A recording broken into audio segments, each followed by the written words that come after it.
Hi students, welcome to S R Academy. திறன் work புக்கில் ஒவ்வொரு எக்ஸசைஸாக பார்த்துட்டு வரோம், ஒவ்வொரு லெசனாக பார்த்துட்டு வரோம். இன்றைக்கி நம்ம பார்க்க போகிறது 6th லெசன் தமிழ் சொல்லும் தொடரும் 3 இதை பார்க்க போகிறோம். இது 6th 7th 8 3 வகுப்புகளுக்குமே உண்டானது. உயிர்மை வரிசை ஓ ஓ ஔ இதை நம்ம படிக்க போகிறோம். முதல்ல படித்து காட்டுக இருக்குது. இதில் ஓகோனோச்சோ வரிசையில் உள்ள எழுத்துக்கள் இடம் மாறி இருக்குது, படித்து பாருங்கள். இங்கே ஓ கோ நோச்சோ அந்த வரிசையில் உள்ள சொற்கள் இடம் மாறி இருக்குது. அதுக்கு அடுத்தது அவுகோ நோச்சோ இதில் இருக்கிற சொற்கள் இடம் மாறி இருக்குது. வார்த்தைகளை படித்து பாருங்கள். கோலம், பொம்மை, கோதுமை, கடலோரம், பாட்டொன்று, இதே மாதிரி அனைத்து வார்த்தைகளையும் படிங்க. இதில் பார்த்தீங்கன்னா சென்டென்ஸ் தொடர்கள் கொடுத்துருக்காங்க. இதில் பாருங்கள், என் நண்பனுக்கு புத்தகம் வாங்கி அனுப்பினேன். தமிழ்நாட்டின் நெற்களஞ்சியம் தஞ்சாவூர். அதியமான் ஔவைக்கு நெல்லிக்கனியை கொடுத்தார். வரையாடுகள் நீலகிரியில் அதிகமாக காணப்படுகின்றன. அன்னை தெரசா உலக அமைதிக்கான நோபல் பரிசு பெற்றார். இது மாதிரியான சென்டென்ஸ் இருக்கு, படித்து பார்க்கவும். தொடரை படித்து அட்டவணையை நிரப்புக. இங்கே நிறைய தொடர்கள் கொடுத்துருக்காங்க. இந்த தொடர்கள் இறந்த காலத்தில் வருமா, நிகழ்காலத்தில் வருமா, எதிர்காலத்தில் வருமா அப்படின்றத நாம் படித்து கண்டுபிடிக்கணும். மீன் நீந்தியது, ஒரு செயல் முடிஞ்சு போச்சுன்னா அது இறந்த காலம், நடந்து கொண்டு இருக்கிறது அப்படின்னா நிகழ்காலம், நடக்க போகுது அப்படின்னா எதிர்காலம். இப்போ பார்க்கலாமா? மீன் நீந்தியது எங்கே வரும்? இறந்த காலம். நிமலன் வருவான் எதிர்காலத்தில் வருவான், அது எதிர்காலத்தில் வரும். காற்று வீசியது இறந்த காலம், அவங்களே போட்டாங்க. பழம் தருவார் எதிர்காலம். இது மாதிரி எல்லா வார்த்தைகளையும் பிரித்து எழுதியிருக்கோம். மரம் நனைகிறது அது நிகழ்காலம்.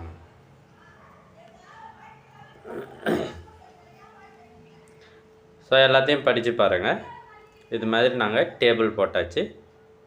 நீங்கள் சரியாக போட்டிருக்கீங்களா அப்படின்னு செக் பண்ணுங்கள். அடுத்து சூப்பர் பாருங்கள், நம்ம குறில் நெடில் மீண்டும் வந்து விட்டது. குறில் நெடில் எழுத்துக்களை எழுதி தொடரை நிறைவு செய்க. அதாவது இங்கேயும் ஒரு எழுத்து போடணும், குறில் எழுத்து போட்டால் இங்கே நெடில் எழுத்து போடணும், அதான் இப்போ வேலை. ஆனால் அதே நெடில் எழுத்து போடும்போது நமக்கு ஆன்சர் கரெக்டாக வரணும். இங்கே பாருங்கள், டே போடுங்க. கட்டெரும்பை கண்டேன். வெள்ளரிக்காய் வேண்டும். மெழுகுவர்த்தி மேசையில் உள்ளது. செம்மண் சேறு உள்ளது. நிலா நீலவானில் ஒளிர்ந்தது. தென்னை மரத்தில் தேங்காய். நெல்லிக்காய் நேற்று வாங்கினேன். வெட்டுக்கிளி வேலியில் இருந்தது. பெரியப்பா பேருந்தில் சென்றார். புள்ளிவண்டு பூவில் இருந்தது. தேவைப்படுற இடத்துல பாஸ் பண்ணி பாருங்கள். திறன் வர்ப்புகளை எல்லா பாடத்துக்கும் தமிழ், இங்கிலீஷ், மேத்ஸ் எல்லாத்துக்குமே நாங்கள் ஆன்சர்ஸ் வீடியோவாக போட்டிருக்கோம். இந்த வீடியோ எல்லாத்தையும் பார்க்கணுமா, ஒரே இடத்துல லிங்க்கு கொடுத்துருக்கேன். அது எங்கன்னா நம்ம ஃபஸ்ட்டு கமெண்ட்டில் லிங்க்கு கொடுத்துருக்கேன். நீங்கள் அதை பார்க்கறதுக்கு முன்னாடி மறக்காமல் நம்ம சேனலை சப்ஸ்கிரைப் பண்ணிவிட்டு அந்த லிங்க் ஓப்பன் பண்ணுங்கள். உங்களுக்கு எல்லா பாடத்துக்குமே ஆன்சர்ஸ் வந்துவிடும்.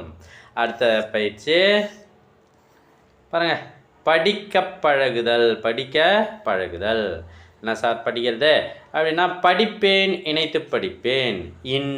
இல்லு, கா, மா. ஸோ இதெல்லாம் ஓர் எழுத்து இருக்குது. இங்கே பார்த்துங்க, கல், பர், மக, தலை, இதெல்லாம் நீங்கள் படித்து பழகுங்க. அடுத்தது அட்டவணை படிப்பேன், விடை எழுதுவேன். அட்டவணையில் பல்வேறு சொற்கள் இருக்குது. அதுக்கு கீழே கேள்விகள் கேட்டிருக்காங்க. இந்த கேள்விகளுக்கு சரியான விடையை நம்ம எழுதணும். அது என்ன சார் அப்படின்னா, ஒத்த ஓசையுடைய சொற்கள். முதல்ல ஒத்த ஓசையுடைய சொற்கள் எது அப்படின்னா அட்டவணையிலேருந்து தான் எழுதணும். கல், பல்லு, அதாவது ஒரே எழுத்தில் முடியுது அப்படின்னா அது ஒத்த ஓசையாக இருக்கும். அதே மாதிரி கண்ணு, மண், பட்டம், கட்டம், காய், பாய், கால், பால், வனம், வானம். சரியா? அடுத்தது இந்த அட்டவணையில் உறவு பெயர்கள். உறவுன்னா என்ன? மகன், மகள், அம்மா, அப்பா, இவங்கெல்லாம் உறவுக்காரர்கள் இல்லையா? மாமா, தாத்தா. அந்த பெயர்கள் என்னென்னலாம் இடம்பெற்றிருக்கு அப்படின்னு கேட்குறாங்க. மகள், மகன், தாய், மாமா, தாத்தா, இதெல்லாம் உறவு பெயர்கள். அடுத்தது மீண்டும் படிக்க பழகுதல், படிப்பேன், இணைத்து படிப்பேன். இதெல்லாம் நீங்கள் எழுத்துக்கூட்டி படித்து பாருங்கள். அட்டவணையை படிப்பேன், விடை எழுதுவேன். இந்த அட்டவணையில் இருக்கிற வார்த்தைகள் அனைத்தையும் எழுத்துக்கூட்டி படிங்க. கீழே இருக்கிற கேள்விகளுக்கு நாங்கள் உங்களுக்கு விடை சொல்லி தருகிறோம். உனக்கு பிடித்த சொற்கள் கிளி. ஸோ இந்த அட்டவணையில் உனக்கு எந்த சொல்லலாம் பிடிக்குமோ அதெல்லாம் எடுத்து எழுதணும். அது எதுவாக இருந்தாலும் பரவாயில்ல, இந்த இடத்துல எழுதுங்க. நானே எனக்கு பிடிச்சதை இங்கே எழுதியிருக்கிறேன். கிளி, மிதிவண்டி, எலி, விசிறி, சிற்பி, வழி, மகிழ்ச்சி, ஒலி, படி. அப்புறம் உன் நண்பனுக்கு பிடித்த சொற்கள். உன் நண்பன்கிட்ட கேளுங்க, உனக்கு இந்த அட்டவணையில் எதெல்லாம் பிடிச்சிருக்கு அப்படின்னு. அவன் சொல்கிறதெல்லாம் எடுத்து இங்கே எழுதுங்க. ஸோ நான் ஆடி, மிதிவண்டி, தாவி, எப்படி, பிடி, கணினி, சிற்பி, அரிசி, இதனால். மிதிவண்டி இங்கே டூன் போட்டேன், டீன் மாற்றிட்டேன், சரியாக பார்த்து எழுதிக்குங்க. அடுத்தது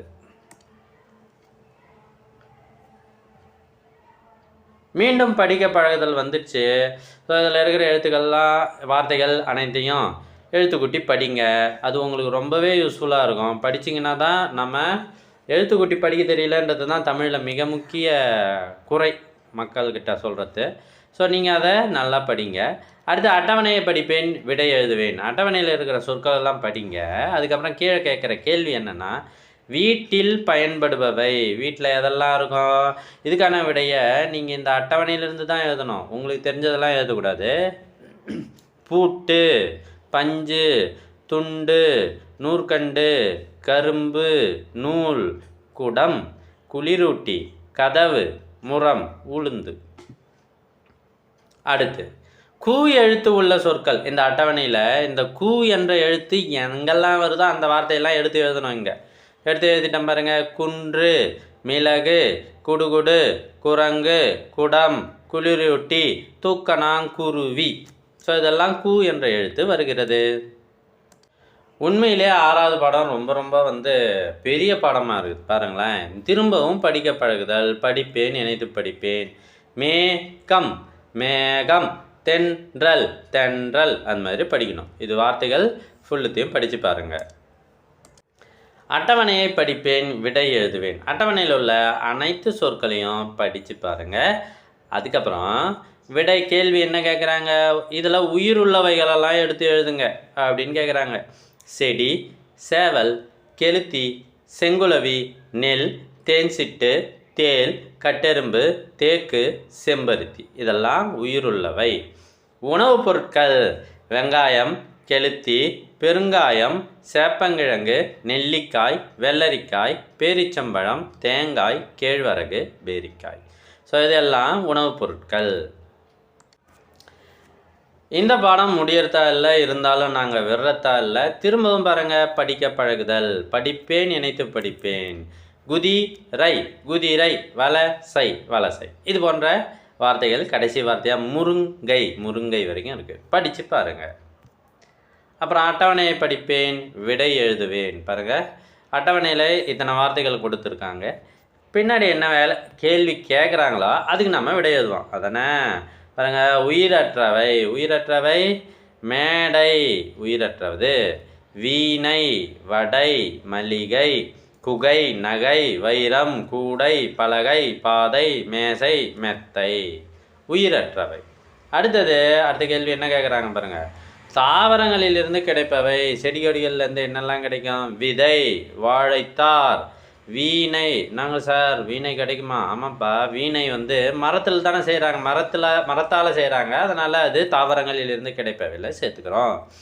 குடைமிளகாய், எலுமிச்சை, கற்றாழை, வாழை.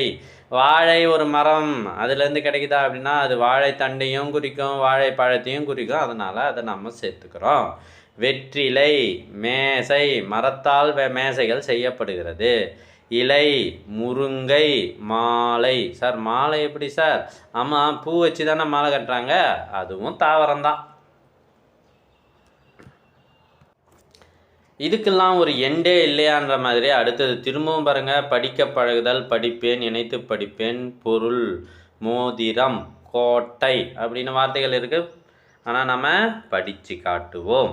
அட்டவணையை படிப்பேன், விடை எழுதுவேன். பாருங்கள், இந்த அட்டவணையில் உணவுப் பொருட்கள் எதெல்லாம் கேட்டிருக்காங்க. போன தடவை வந்து தாவரங்களிலிருந்து கிடைக்கும் பொருட்கள் அப்படின்னு கேட்டாங்க. இந்த தடவை உணவுப் பொருட்கள் கேட்குறாங்க. தோசை, சோறு, சோம்பு, சோளம், கௌதாரி, பொரி. ஓகேவா? இதெல்லாம் உணவுப் பொருட்கள். அடுத்தது இது பாருங்க. தோட்டத்தில் காணப்படுபவை கொக்கு, கோரைப்புல், பொன்வண்டு, சோலைக்குயில், குயிலோசை. இதெல்லாம் தோட்டத்தில் காணப்படுபவை. இங்கே தோட்டம் என்பது வயல்வெளியை குறிக்கிறது. சார் தோட்டத்தில் கொக்கை காணோம் சார் எங்கள் தோட்டத்தில் அப்படின்னு போய் யாரும் சொல்லாதீங்க. வயல்வெளி பகுதிகளில் கொக்குகள் இருக்கும். ஸோ இதோட இந்த வீடியோ அப்பாடி முடிஞ்சிடுச்சுப்பா. இப்போ என்ன சார் பண்ணோம்? மறக்காமல் ஒரு லைக்கை போடுங்க. உங்கள் ஃப்ரெண்ட்ஸுக்கு இந்த வீடியோவை ஷேர் பண்ணுங்கள். தேங்க்யூ ஃபார் வாட்சிங்.